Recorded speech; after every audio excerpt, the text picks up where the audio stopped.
It just keeps getting worse for Yuki Tsunoda.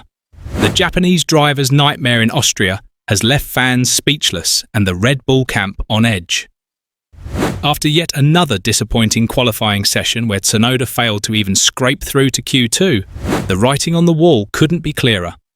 The pressure was already suffocating, but what came after qualifying truly shook the paddock. Red Bull didn't hold back this time. In a brutally honest statement following the session, the team made it clear that patience is wearing thin and expectations are not being met.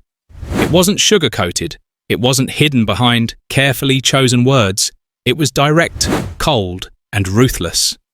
They know the clock is ticking, and so does Yuki. And let's be honest here, how many more chances can you realistically expect when you're part of the Red Bull system? They've always been ruthless when it comes to underperformance, and Austria may have been Tsunoda's final warning. The question on everyone's mind now is simple. Is this the beginning of the end for Yuki Tsunoda in Formula One? And sadly, this isn't just a one-off disaster for Yuki. The truth is, his struggles have been piling up for weeks now. If we take a step back, it's been 5 races in a row where Tsunoda hasn't made it to Q3.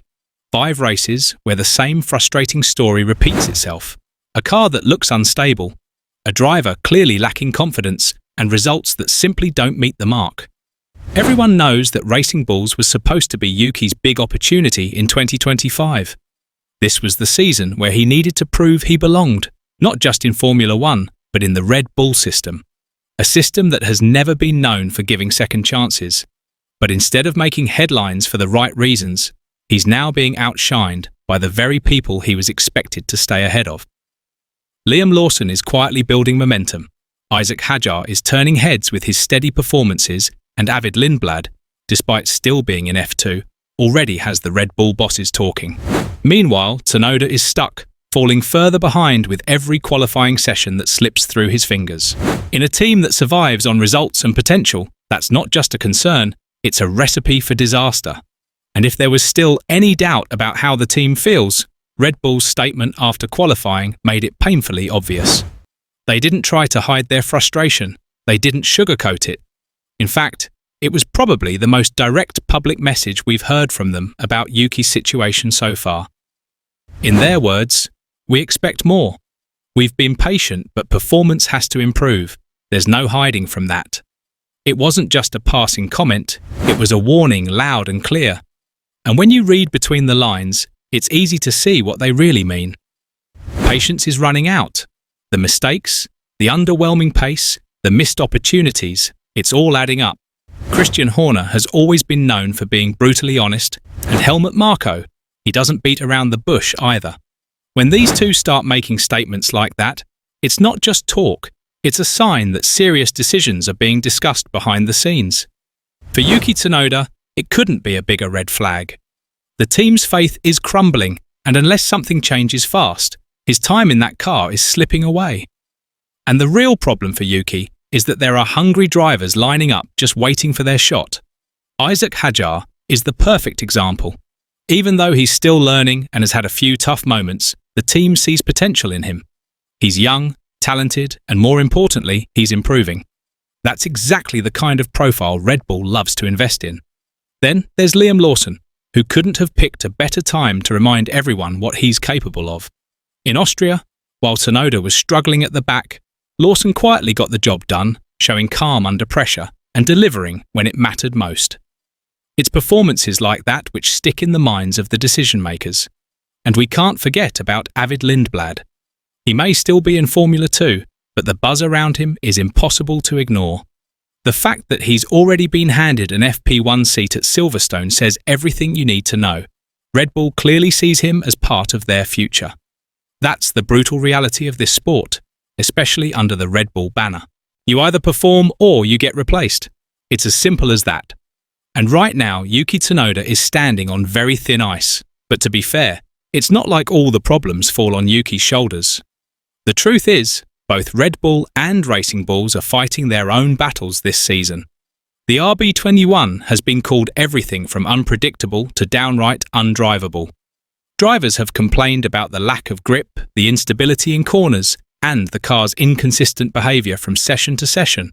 Even Max Verstappen, the reigning world champion, and arguably the most adaptable driver on the grid, hasn't been able to hide his frustration.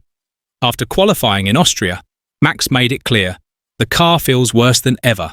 No grip at low, medium or high speed, his words painted a worrying picture.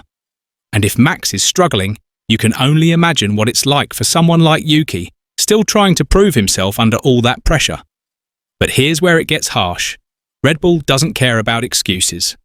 When the car is difficult, they expect their drivers to adapt. When the situation is tough, they still expect results. And for Tsunoda, there is simply no margin for error anymore. With so many others waiting in line, even the smallest mistake could be the one that costs him everything. And that's exactly why people are already whispering about a possible mid-season driver swap. The summer break is just around the corner. And if Red Bull has shown us anything over the years, it's that they aren't afraid to make bold moves when things aren't working. It's not unrealistic to think that Tsunoda's seat could be in serious danger before the end of 2025. Some are even questioning if he'll make it to the final race of the season at all. Christian Horner himself once called being Max Verstappen's teammate the worst role in Formula One, and you can see why. It's a constant comparison, an impossible standard to meet, and every mistake feels 10 times bigger under that spotlight. Right now, Yuki Tsunoda is living that nightmare. You can see it in his interviews, you can see it in his body language, the frustration, the disappointment, the weight of it all. It's not just about speed anymore, it's about confidence, belief, and whether he can pull himself out of this downward spiral. But the harsh reality is, Red Bull might not wait for that to happen. That's just how it works at Red Bull. There's no room for sympathy, no second chances for those who can't deliver. It's a system built on performance, plain and simple. If you can't keep up, you're replaced. It doesn't matter how much potential you had or how many people believed in you at the start. And looking at how things played out at the Austrian Grand Prix, you can't help but feel like that weekend may have sealed Tsunoda's fate. Failing to make it out of Q1, hearing those tough words from the team, watching others step up while he's stuck, it all adds up. Formula One has always been a brutal environment. It's a place where only the strongest survive, where talent, confidence, and mental toughness are the only things keeping you in the seat. The weak get pushed aside. It's as simple as that. And sadly, right now it looks like Tsunoda is on the wrong side of that equation. So now the big question is, has Red Bull already made their decision behind closed doors? Are they just waiting for the right moment to make the announcement, or does Tsunoda still have a tiny window to turn this around? What do you think? After everything we've seen, the poor results, the pressure from rising talents and the tough words from the team, do you believe Yuki deserves to stay?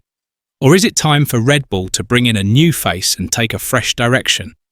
Let us know what you think in the comments below.